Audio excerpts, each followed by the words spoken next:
Welcome to the online book launch for the Once and Future Parish, written by me, Alison Milbank, and I'm going to converse with scientist Rupert Sheldrake as part of this event. And in case Alison's too modest to show the book, here it is. It's a very good read.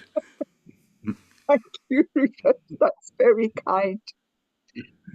So, the first thing I'm going to do in this session is to outline to you what the book is about and why I wrote it. And that will necessarily cover some of what has been described as the dynamite aspects of the book, its more negative features. But as we discuss, we want to move on to positive ways in which we can energize people in their parishes and bring the parish back to the centre of English life. So, why this book? Well, we're all aware that all institutions are in crisis. They have lost a sense of where they are going. They have lost trust. They have lost members in many cases when they are voluntary, everything from trade unions to naturalist clubs. And the Church of England is no exception. We live in a terribly aggressively secular world, and the church has declined, and parish numbers with it. But this book isn't so much about secularization, which is possibly reversible. It's more about the way the church has responded to this crisis.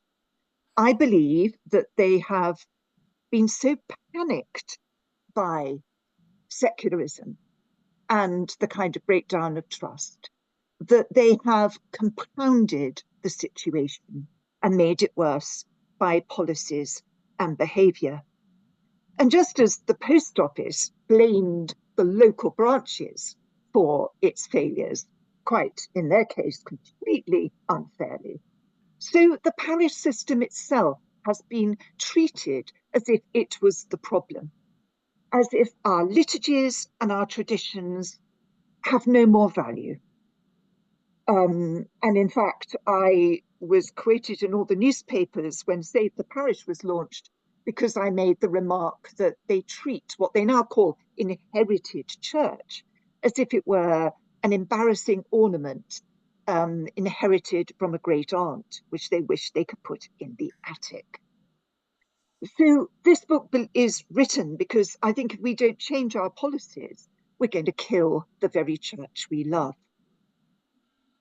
So the early chapters go back into the history of how we got to this situation.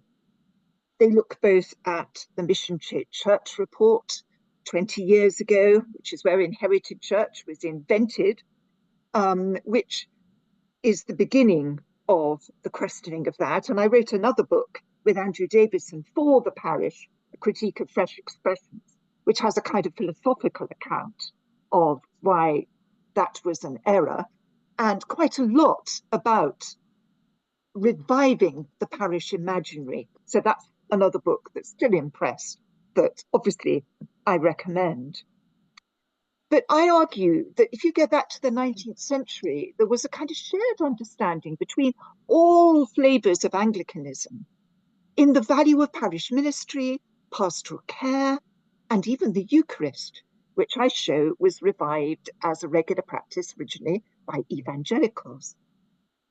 But sadly, although we had a great deal of growth, in a modest way anyway, in the 1950s, which was a time when we were at our most communitarian and where the parish and people movement put the Eucharist at the heart of worship, since then there has been a gradual denigration of our traditions and of the congregation itself as a kind of problem. Something called religionist Christianity became fashionable, which I do not believe is even true to the early Bonhoeffer, from whom they get the idea. And so I outline all sorts of ways in which we got to the situation we're in. Then I have a whole chapter on money part of this is the way we spend our money. Now, we do have money. Parishes raise millions, and the church commissioners also have endowments, partly from our glebe. But unfortunately, the money is going, like other institutions, into a hugely bloated bureaucracy. In Truro, parish priest has 6 levels of bureaucracy between him or her and the bishop. Associate archdeacons, mission enablers, huge amounts of money going into bureaucracy. And then bureaucracy makes work so that parish priests and poor old church wardens are overwhelmed by the amount of form filling and other kind of procedures that this creates. And I'm also arguing that we need to redirect our central money back to parishes. They stopped doing this because they said that was subsidising failure. And instead they put in competitive tendering so that parishes are pitted against each other to compete for mission money.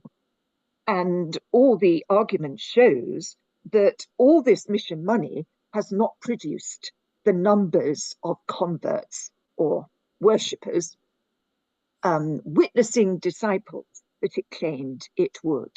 And in fact, the first reorganisation in Wigan, which was now 10 years ago, in which 1.2 million was put in, but parishes were all put together in hubs, clergy were more centralised, as were pastoral offices, and this has resulted in cutting worshippers by a third, money by a third, and deanery resources 8-fold.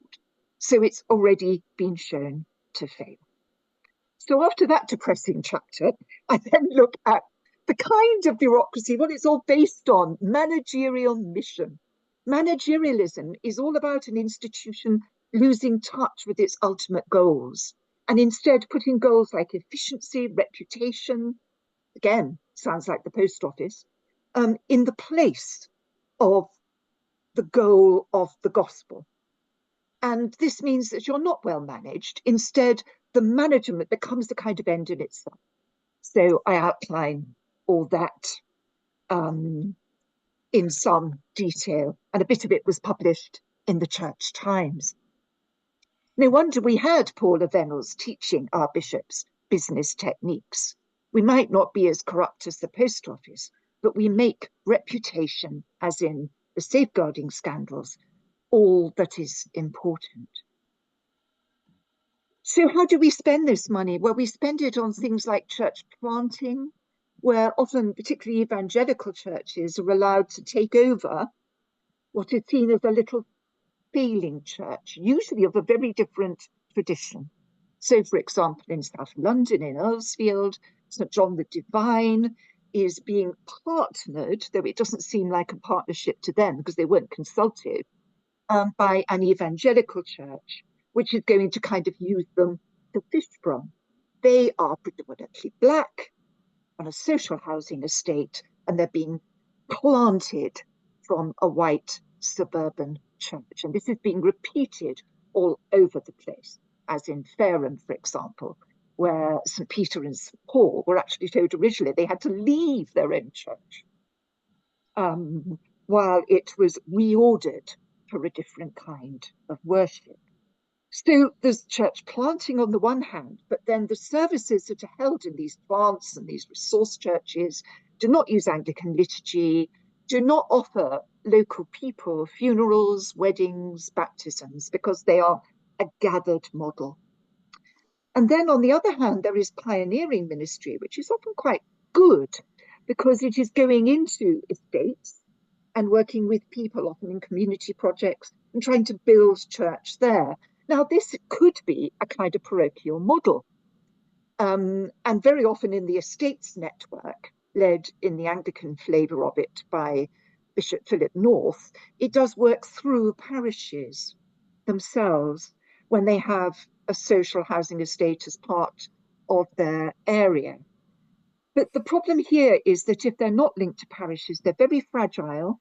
They depend on the personality of the leader, who is often lay, and they often either don't have Anglican liturgy at all, or else they break canon law and have lay-led Eucharist in 20% of cases, according to a Church Army report. So the Porrid parish, there are things it can learn from evangelical evangelism. There are things it can learn from pioneer ministry, but it's getting caught between them because it's inclusive, it's open, it's for everybody. And it can't kind of operate in a kind of competitive model. It's as if you've put a kind of Tesco's, great big Tesco's next to the corner shop, and then expect it to thrive. So I critique all that. But then I begin to look at the positive value of the church. I know this is where Rupert's heart is, so I will get onto the positive side of things. The parish has enormous value. When it is done with proper resources, it can be successful. I think of two examples, one evangelical, one Anglo-Catholic. Campbell Paget in Kent, who's had parishes also in inner cities, which were equally successful, offers very traditional ministry, pastoral care. He offers a huge variety of services. So there are prayer book matins and Eucharists. There are cafe church. The irony is, of course, the people who like the cafe church are the old ladies because it seems quite exciting to them. And the people who like the more formal worship are the young families because Generation Z is rediscovering tradition, liturgy, all this kind of thing, as I saw at the University of York when I visited more recently. So Campbell Paget has a very successful village ministry. Johannes Ahrens came to a very rundown inner city Leicester church, where I think they were practically down to single figures. Again, a big Victorian Anglo-Catholic temple, if you like. But he set about rebuilding it, rebuilding the congregation and doing things. I mean, he attracted people because he did visit the sick when he was asked. He did his liturgy with great energy and enthusiasm, and he went out looking to find out who was in his parish, and he discovered groups of Keralese nurses at the local hospital, so that he now has a congregation of 200 of 20 nationalities in a poor inner city part of Leicester. Now, he's obviously an outstanding individual, but it shows what you can do if you have one priest in a manageable number of churches, given the kind of resources that they need. So why does the parish speak to our time? Well, we have a cost of living crisis and many, many people in work who cannot feed their families. Sadly, parishes are having to provide food banks. That little black church in Earlsfield that I mentioned had a food bank that got beyond their building. It is now shared with another church. Debt relief, all sorts of different kinds of assistance to people in their need. One parish in Paulsgrove, St Michael and All Angels, has a bath bank offering people soap and shampoo who can't afford to buy those things. They have a repair shop to repair things that people can't afford to replace, which has a great theological value anyway. So they're offering social benefit in that way.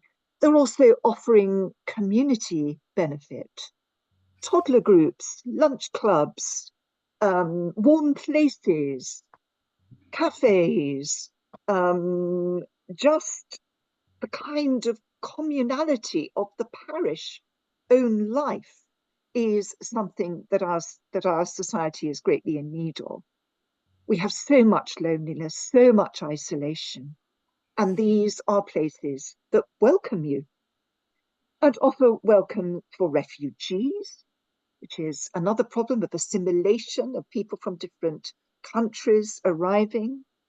In fact, we offer churches as a whole, of which Anglican churches are a large proportion, 55 billion of social benefit a year, according to the National Churches Trust, using treasury modes of getting to that figure. But we also need places that are other, where we can go and be quiet. Even if you're not a churchgoer as such, churches offer a sanctuary, and over half the population visited a church last year. Again, according to some research commissioned by the National Churches Trust, to whom we owe a lot.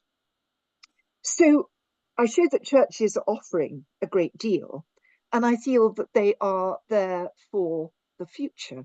Firstly, they're not ours. They were built by the labour and the money of ordinary people. They paid their tithes. They gave their love and their craft to make these glorious parish churches that we have.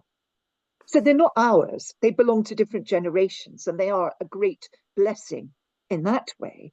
But the future is one where we are going to have to live more simply in our localities. There will be so many reasons for this, to do with climate change and crisis, to do with travel, to do with food production. And people are moving. People can't afford to live in big cities anymore, so that they are moving out more and more into small towns and villages. And I think this trend will only continue. What will we do if there are no churches for them? And then there is the whole green argument. Now, the Church of England puts its faith in targets and making churches carbon neutral. Though at the same time, if they're going to kind of merge them all, the people are not going to be carbon neutral, because they're going to be travelling miles and miles and miles to get to a service on a Sunday. But anyway, they're putting their faith in targets, and little churches often feel it's like the law in St. Paul, and they're being set up to fail. But I believe that we need to recover a sense of the parish as a cure of souls for everything in the parish, as well as everyone. That if you are a parish priest, and if you are a Christian in a parish, you have a responsibility and love for everything, from stones to plants to creatures, as part of the parish. And I think that is the way to actually have the ecological conversion that Pope Francis has called for in Laudato Si, not by making people feel guilty, but by building upon their sense of locality. And I feel that is a way in which the parish can really contribute in the future. Now we're going to go along being vulnerable and small. And that, I think, is also a blessing, because it forces the church to work with other groups.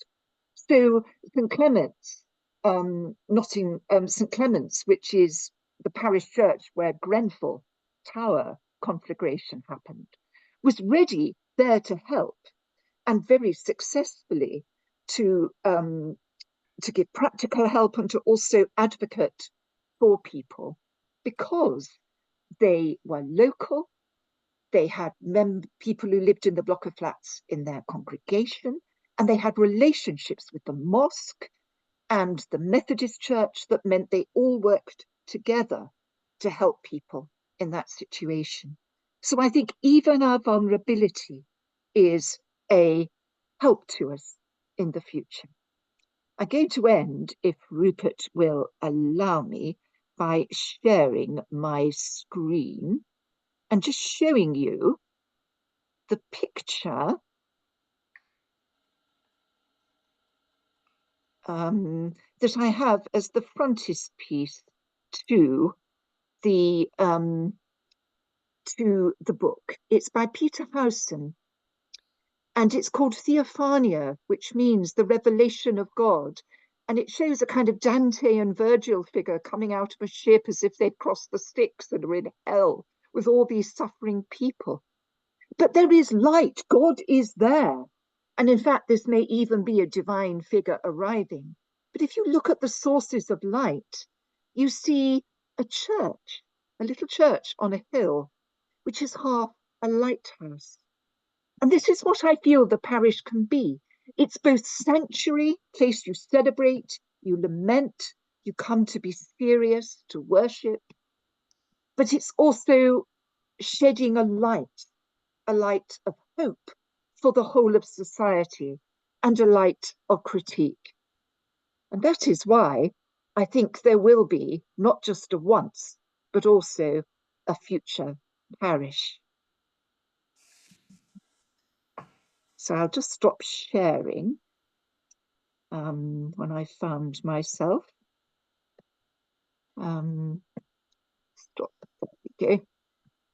And I will let Rupert respond to everything I've been saying as he wishes. Well, thank you, Alison. I mean, I'm easily converted to your point of view because I believe so strongly in the importance of parishes and parish churches. I mean, I make a practice of going to church every Sunday wherever I am. And because I travel around a bit, it means I get to see a whole lot of different churches. I normally go to my own parish church, Hampstead Parish Church in North London. And actually, I didn't know about many of these problems till I read your book, because I lead a sort of a sheltered life in a kind of bubble, because around where I live in North London, each church has its own vicar, and we have quite a large congregation. There's lots of children's activities. There's a junior choir. There's wonderful professional choir, marvelous organist. A lot of church activities, a drama group, and all sorts of things. And then nearby parishes, Christchurch, Hampstead, All Hallows, Gospel Oak, which I go to sometimes, also have their own vicar and their own communities and so on. And in Newark, where I have a house where I'm from, not far from you, in Southwell, there's a very prominent parish church in the centre of the town with a wonderful spire and a landmark from miles around, with its own vicar and a choir and a long musical tradition and so on. So in those situations, something like the old system is still operating with vicars and parishes and local communities, and they play a huge part in the local community. I think in Hampstead, for example, the parish church is the principal focus of community for those who are Anglicans. I mean, there aren't many other focuses of community here. There's and in many parts of Britain, there are no. In many villages, there are no schools left, no shops, no pubs. The church is the only thing left, which is a focus of community. And if the church is privatized and sold off and becomes a second home for an interior designer from Chelsea or something, that's certainly not going to enrich community life. It's just going to be a permanent impoverishment. So I have seen something of the problems you refer to when I'm staying with friends in villages. And, there's priests with 9 parishes and the village church will have one service a month. And, if you, as you say, if you want to go to a service, you have to drive several miles to a nearby village. There's no bus service. So it more or less compels you to use a car. And the way in which they're being run down, and I had no idea about all these managerialism and stuff and mission plans until I read your book, because I've been blissfully unaware of all these awful things that are going on because of living in this sheltered life. But I couldn't agree more how important it is for these things for something to be done. One thing that occurs to me, as a scientist, that if people want to be managerial about churches, then being managerial involves looking at the evidence. And the evidence you mentioned from Wigan Diocese it seems to be impressively against the model of creating hubs and agglomerating parishes and all that kind of thing. I would have thought that a cross-diocese study where one looked at dioceses where bishops maintain the old parish system as much as they can, compared with modernizing managerialists, would provide interesting comparisons. And actually, I also think that a controlled experiment where one, say, took a deanery, a particular region of a diocese, or two or three deaneries, and did a different way of doing it, a system which would actually put resources into parishes and encourage the building up of traditional parish life, together with all sorts of modern things like using the church for multiple purposes, which I think has to be done, and making churches more like a community centre. That's much more likely to happen if there's an engaged priest and a vigorous community, rather than if the church is locked almost all the time and opened once a month for a service with a handful of people, and church wardens who are struggling just to keep the show on the road. So I think experiments would be one way of doing it. Is anyone doing experiments of this kind, or is everyone just muddling through in their own way? The only experiments are within their own mission model. They've never done a parochial experiment where, you've got a shared youth worker in a deanery and you resource. I mean, Save the Parish are not necessarily asking for one priest, one parish. We realize that that's not possible, but manageable places where the priest is known and can be known. Jobs that don't give people nervous breakdowns have not been tried. No. Well, that would seem an obvious thing to do on an experimental basis. And there are a few frightfully wealthy Anglicans, and I would have thought asking some of them to sponsor an experiment of this kind might be one way of doing it. Because if someone was put in enough funding so that this could actually be tried in specimen areas over a several-year period to see if it's really successful, then this would provide a model that any serious managerial scheme would say, well, this is something that works, rather than having a preconception of ruling out old-style parishes because on the assumption they don't work. I think that would be one way of actually convincing everyone about it, because the evidence would speak for itself, really. But it's a question of collecting the evidence and being a manager doing it properly, rather than a kind of half-hearted or ineffective way. But it seems to me that there are all sorts of ways in which initiatives could help build up parishes. And,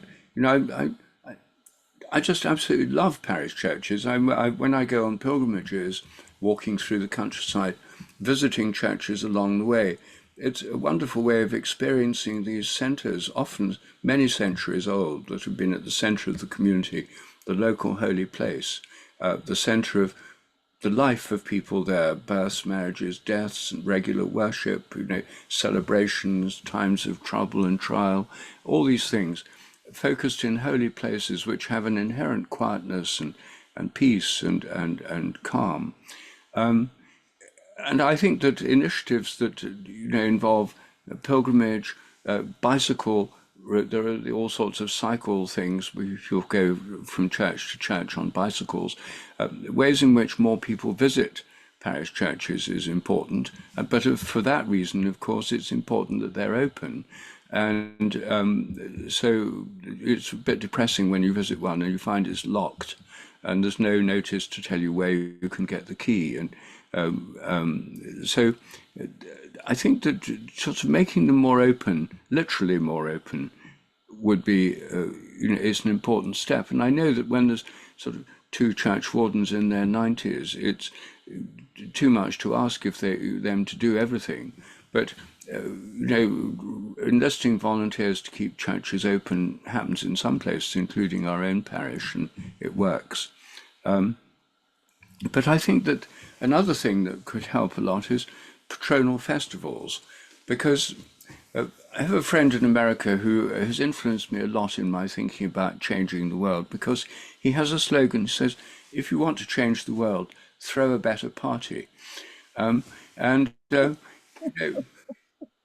Make it fun, something people want to do.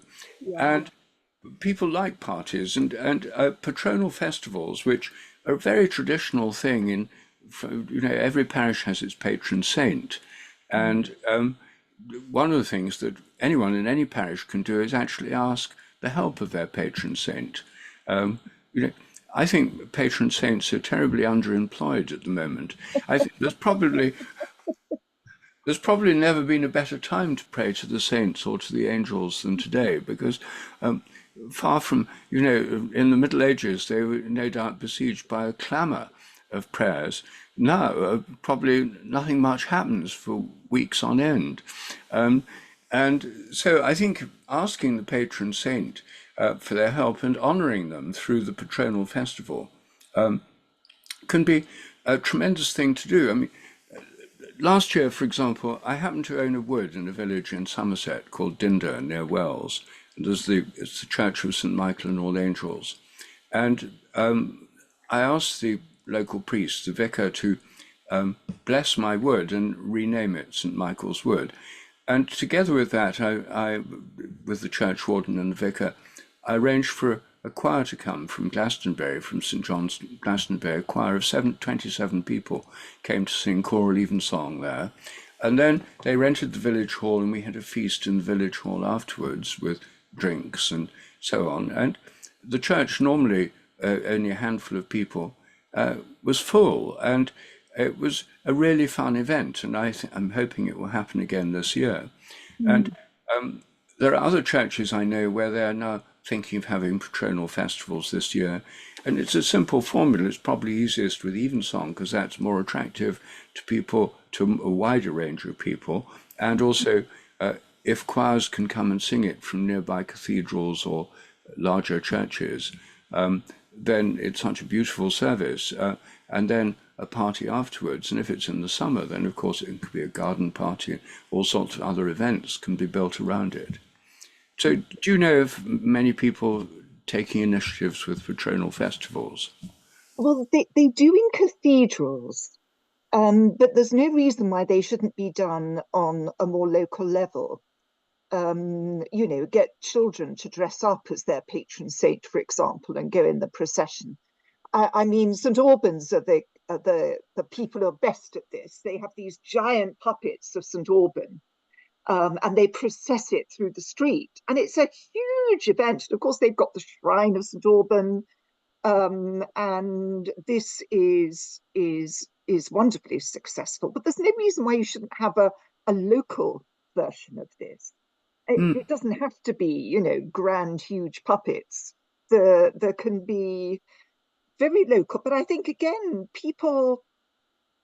their local saint is actually something to make much more of. As you say, we don't make the most of our saints. I mean, some people in the Anglican Church might be a bit bothered about praying to the saints, but I don't see why. They're just our friends. Our friends who happen to be in heaven. Why shouldn't we pray to any Christian Yes. in heaven to kind of aid our prayers? They're the blessed. Yes. Well, I mean, those who don't believe in praying for saints don't need to do it. It's not compulsory. Yeah, not compulsory. For those who are open to it, when I am myself, for example, then it seems to me an obvious thing to do. If one's in the parish of St. Mary Magdalene, then asking St. Mary Magdalene to help save that parish or make it not only a once parish but a future parish seems an obvious thing to do. And enlisting the help of the saints for this movement seems to me an obvious first step. And because when you look at Spain and Italy, where the fiesta, the festival of the saint, is the whole towns turn out, whole villages are full of processions and bands and music and stuff. I mean, that's a model of how these can be, involving the whole community. And there are lots of people who are not Christians, who are not, or half-hearted or irregular Christians and stuff, who would enjoy celebrating the Saints' Day. It doesn't mean they've got to sign up to a whole set of catechismic questions and stuff and answers. And so I think to be inclusive, I think one of the great strengths of the Church of England is that it's inclusive. basically by default a member of it, unless you say you're not. And whereas the Roman Church, the Methodist Church, the Baptist Church, the Friends, and so on, you have to join them. The church wing, you don't actually have to join. It's it's there for everybody. And in most parishes, it's the only church available. Some of them have chapels of Methodists or other chapels, but in most places, the Church of England has a monopoly, and therefore really should be the focus for the whole community. Absolutely. And I really like your idea about pilgrimage. I've often felt that people could have a key safe on a church with some numbers to ring, and you have to give your number so that they can trace you if you went off with the key. But people do it in Airbnb if you go and stay in one of these houses all the time. So I don't see why this wouldn't be a way in which you could open churches. And another thing that's important to know is that I think that insurance companies think it is safer for a church to be open than closed in terms of vandalism. And in fact, all my experiences, whenever I've been in a church, when I was a curate, our parish church was off the main road, up a little side road. It wasn't a normal place you would normally pass through. But whenever it was open, which was usually a day when I was there, people came in. They do. It's amazing how people find their way. And we need to have more and more ways in which people can put their toe in, half belong, join in, because that, in fact, is where all the research shows you actually get people to more deeply commit themselves if they've got a way in. And pilgrimage is absolutely brilliant one because it also can join different churches together. So you can have a pilgrimage around a whole group of churches and visit them and have stamps and. Well, there are one or two groups of parishes where this already happens. I've come across some, and I think local pilgrimages through local village churches, linking them together, is a wonderful thing to do. And again, that could fit very well with patronal festivals. So, for example, Newark, the church is dedicated to St. Mary Magdalene, and if people from surrounding villages walk to Newark for choral evensong on the patronal festival, that's one way of doing it, but it can also work the other way around. For example, St. Peter's Farndon, which is just a village near Newark, people could walk from Newark to Farndon for their patronal festival. And so I think pilgrimage could tie in with patronal festivals. I think in terms of festivals, though, it seems to me that one of the most underused and most promising of all the festivals really is All Souls Day, because everyone knows people who've died. Halloween, the All Hallows Eve, the eve of All Saints' Day and All Souls' Day, the Festival of the Dead, is a popular festival. The festival itself has been hollowed out, whereas there are children dressed in ridiculous, witches and so on, and plastic witch outfits and stuff, doing trick or treat. We have hundreds of them here in Hampstead. I mean, where I live in London, you can barely move along the pavements for these groups of children, or as many of them quite elaborately dressed up. Well, they hardly know why they're doing it. They think it's all about skeletons and witches and lots of sugar. But actually, to reinstate the festival, and funnily enough, a lot of people know about this, not through the Church of England, but through the Walt Disney film Coco, which is about the Mexican Day of the Dead, which is, I think, a very good film, actually, and illustrates the importance of the Day of the Dead, November the 2nd. And I know that in our own parish church, my wife Jill Peirce gives workshops about families and ancestors, and she always does one over All Souls Day. And we have a Requiem Mass, which she asks the vicar to take for her workshop group. I know about it because I play the organ for it, so I'm there every year for that. And the people at the Requiem Mass, most of them are not regular church-going Christians. There are even sometimes some Jews or Muslims.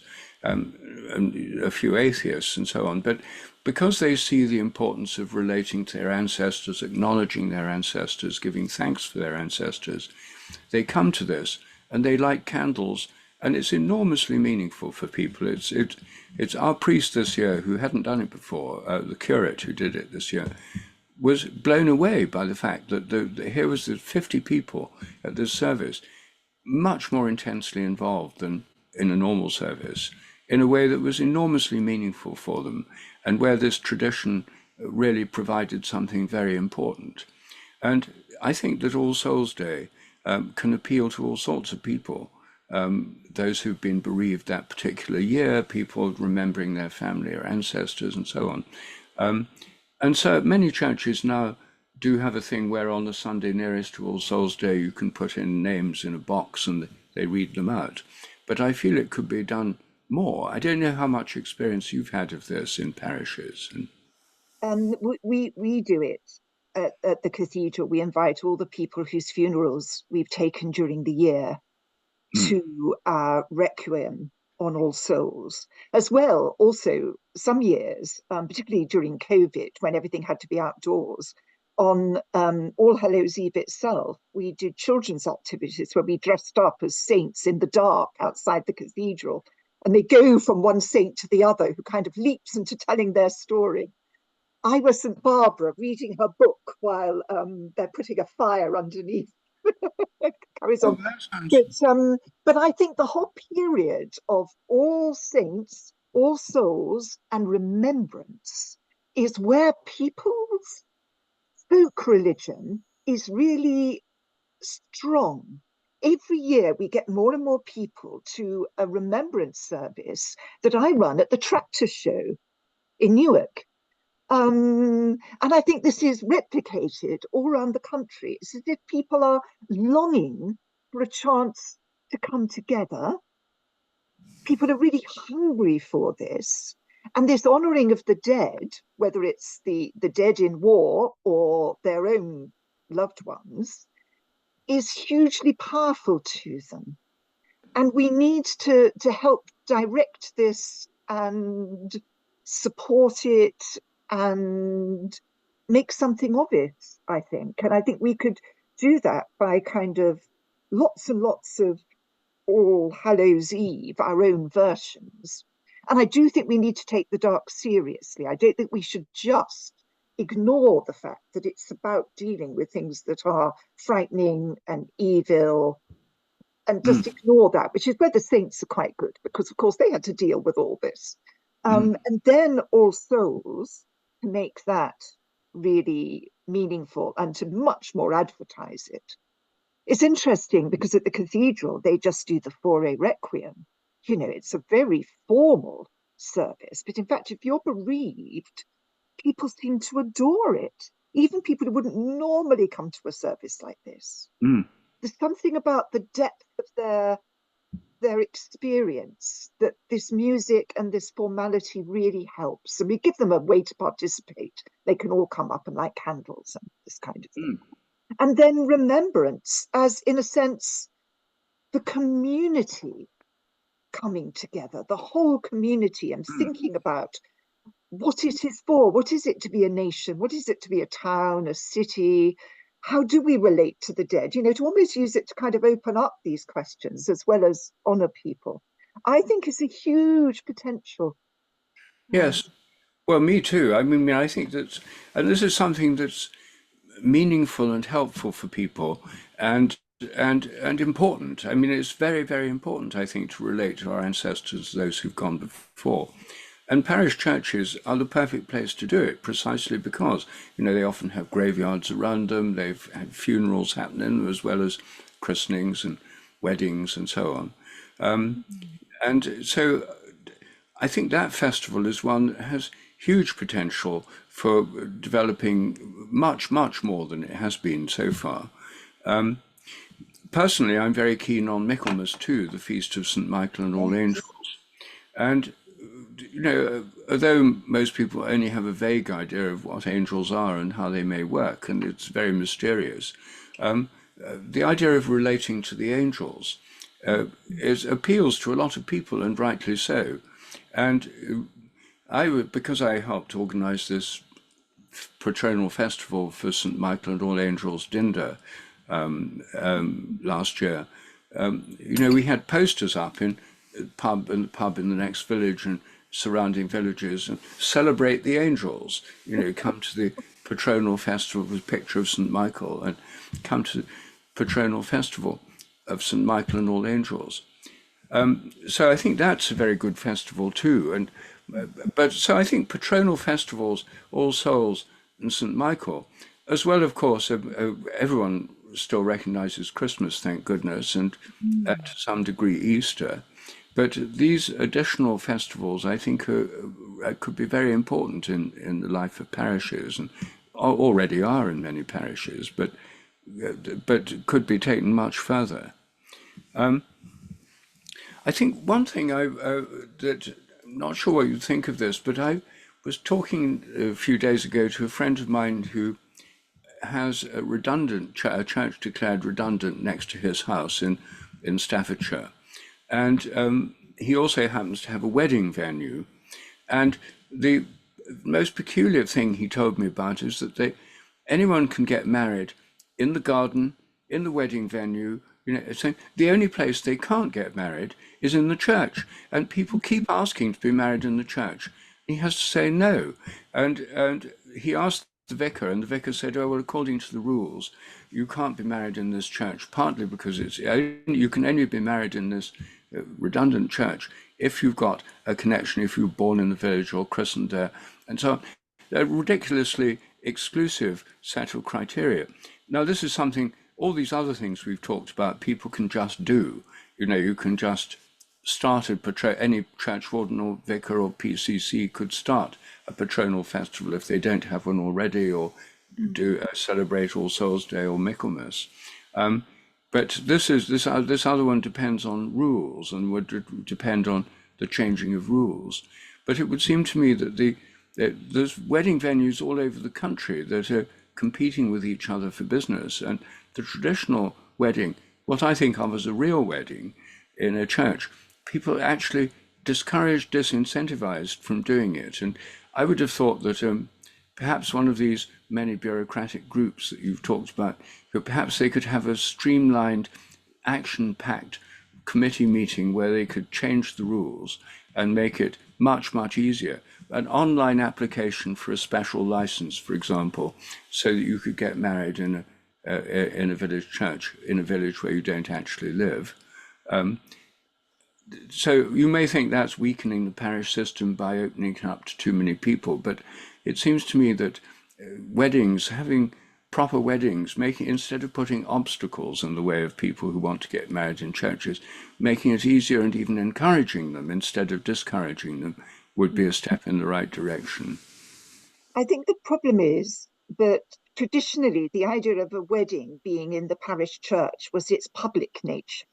I'm old enough to remember when a bride came out of St Mary Portsea, local people, they might be sitting in the back during the service, and they would certainly watch, lots of middle-aged women would come up to watch the bride come in and out. And I think that sense of it as a public event is partly why redundant churches, I think, are only allowed so many services a year and are not licensed for weddings.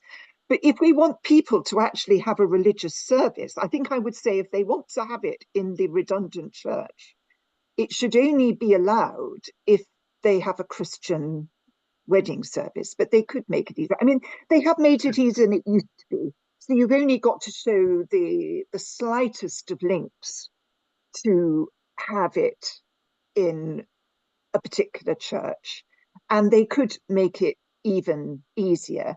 I think they're just afraid that there's such a tendency on people to make it a kind of display of kind of money and stealth. Do you know what I mean?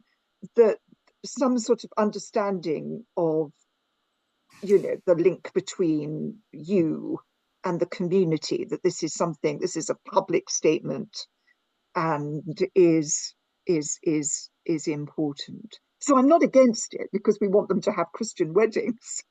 Yes. Well, I think no. The idea would be that they would be Christian weddings. The people, in my friend's case, these people wanted Christian weddings in a Christian church, and they were told they couldn't have them. They could have it in the garden instead, anywhere, as long as it wasn't in the church. Yeah. I mean, it just seems ridiculous. So anyway, that's a kind of involves. I would almost certainly involve committees and study groups and reports, and so more of the kind of thing you're not very keen on, and I certainly don't want to get involved with. So that, but I think it would be perhaps a particular diocese could take the initiative in loosening up rules and actually promoting church weddings, and also making it clear to people who have a wedding that, this is a public event. The church is the centre of the community, and if people, local people, want to come and sit in the church in the wedding, then they should be welcome. And I've never actually seen a wedding where people keep anyone out. I've never seen anyone checking a bouncer at the door, checking a list. In fact, in practice, you can go to any church wedding. They're bouncer free, and you don't have to prove your identity to get in. That's true. I'd really like to see the church actually offering wedding packages. In particular, I'd like to see them offering something called, I don't know, the green package or something like this, where they offer something that is very non-commercial, that wouldn't cost a lot of money. Do you know what I mean? So that you might have Yes, a very simple bring and share supper, but you'd sell it as something that was positively good thing to yes. do and a worthy ethical thing to do. Well, Because so many exactly. people don't get married because they think it costs so much money. Well, this friend of mine who has this place in Staffordshire, uh, Mm. there they have wedding venues. They're very expensive.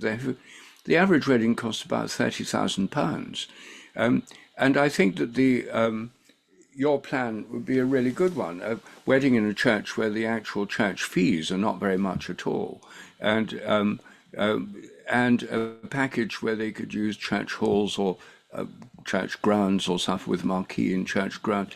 Low cost weddings for those who want a low cost. The church could undercut these wedding venues, which are profit motivated, whereas the church is not profit motivated. It's a big investment. People invest in these things. It's a business, and so I think it's a really good idea. And since we're probably running out of time, but one final point I wanted to raise was I have this burial scheme I'm terribly keen on, because obviously village churches are expensive to maintain. You've got listed buildings with leaky roofs, and a handful of people going there, and some of them putting only £1 in the collection. This isn't going to sustain buildings in perpetuity, high maintenance. So this is my money-making scheme. And it depends on landowners or local farmers who own land in the village. Sometimes the church itself owns land in a village. But my idea is to have, say, an acre of land near the church that's blessed as a place where people can be buried, but is owned by a charitable trust whose purpose is to funnel money into the church. Not consecrated, because then it comes under canon law and it comes under church fees, which are quite cheap for burial plots and so on, and rightly so, and all the rules about protecting parish burial grounds for people in the parish, and that's all as it should be. But so you can't, no one would want sort of tons of outsiders flooding in to get buried in their parish churchyard. But what this does is creates a burial place. Those who want to be buried in a village, or just those who want to be buried, Yeah. would have an option. 75% of people are cremated at present in Britain, not because they believe in cremation or because they're card-carrying theosophists, but because there's nowhere left to be buried. And it's, if I want to be buried, I live in Hampstead, and I want to be buried, then the nearest available burial grounds about 4 or 5 miles north beyond the North Circular Road in some kind of vast municipal cemetery where I've never been and never want to go. But I would like to be buried in a village churchyard near a church and have an interment service in the village church, and perhaps even be remembered in an All Souls Day service in the church. So my idea is this: if a landowner donated an acre of land near a church, agricultural land's worth about £10,000 an acre, and they'd get gift aid. But if you look, then think of it as burial plots, and say you sold each plot for about £2,000, which is what farmers who have woodland burial schemes, they charge more than that in many cases. You can be buried in a random field right now through farmers making extra money through giving burial plots, and it's happening all over the country. But it's just done for profit by farmers seeking to diversify, which is harmless enough, I suppose. But why churches shouldn't benefit, I don't know. And so an acre of land becomes worth about £1 million as burial plots. And it wouldn't all be at once. So what you'd do is have, a few burials a year. You probably have to limit the number per year, because I think the demand would exceed the supply, or put up the price. And then there'd be a stream of money coming in from burials, which is a traditional role of a church, giving people from cities or nearby towns a reason to visit that village and come to the church and be in the church, and fund the repair and the maintenance of the church in a way that would go way beyond what people could raise by coffee mornings or jumble sales, and in a way that could. And I think this is perfectly feasible, because especially in places where churches already own land, but in many places, the old-fashioned parishes where there's a patron who's the local landowner, these patrons have an obligation to the church, and some of them would like to find new ways of actually helping. And I think this could work, at least in places where there are wealthy landowners, and in places where there are farmers who own land near the church who want to support the church. And it would be a way of them being remembered for many, many years to come as a serious benefactor. I think it's inspired, Rupert, and I have a personal investment in this, because the graveyards here are all full. There's nowhere for us to be buried. It would have to be Newark Municipal Cemetery, I think. If we'd even be allowed in that, I don't know. So I can see that there are people who would love to be buried in a church's graveyard, God's acre. And it would build up relationships, as you say. You could have these people remembered at your All Souls service. You'd have sort of urban, rural relationships built up, and these could be very beneficial. And even within churches, you could say, we may be a church in inner city Leeds, but we've got a link with a village church where some of our congregation are buried, because I think church people are much more likely to even want to be buried. I think it would be wonderful and bring in, as you say, a steady income. Because although we do have central funds, and remember, the Church Commissioner's money, when it was Queen Anne's bounty, was given for priests in poor parishes. We've rather lost touch with what this money is for, and someone needs to test its legality at some point. But these are ways in which you can actually empower local people who do want to be responsible. They don't just want everything taken away from them, because in fact, even raising money, I think, could be a missional activity if it's not a complete burden and overwhelms you and is impossible. But this is meant to be independent. Yes. Well, I quite agree. And I think that in many villages that I've been to where there's, the church needs money, I mean, for repairs and things, almost all of them do.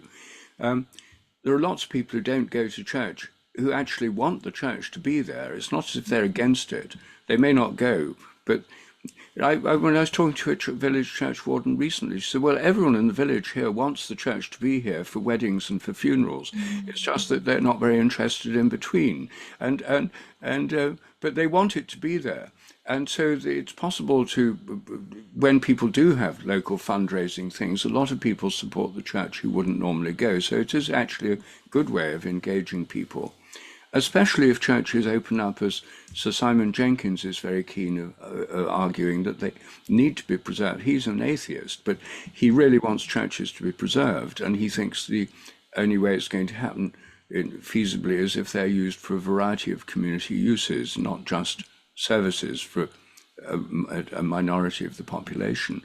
And in fact, in many churches already do have other activities in them.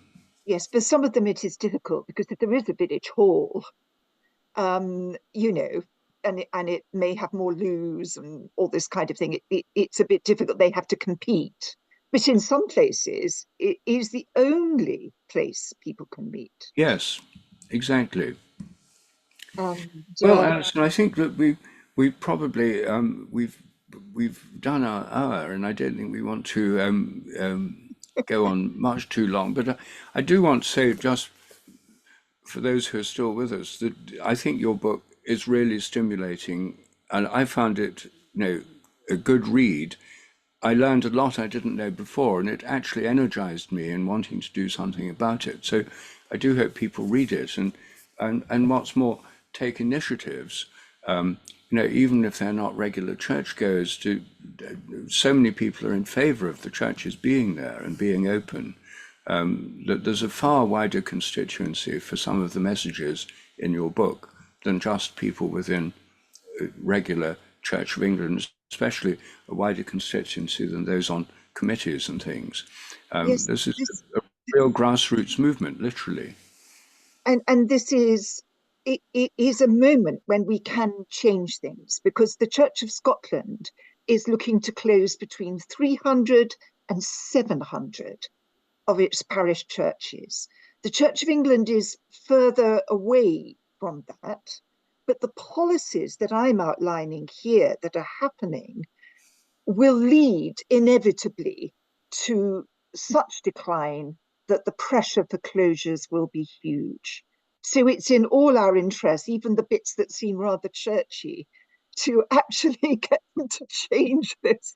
And I think if everybody in the country rises up and says, we value our heritage, we value these places, they are of huge community benefit, as well as sacred places that we desperately need, we can do it.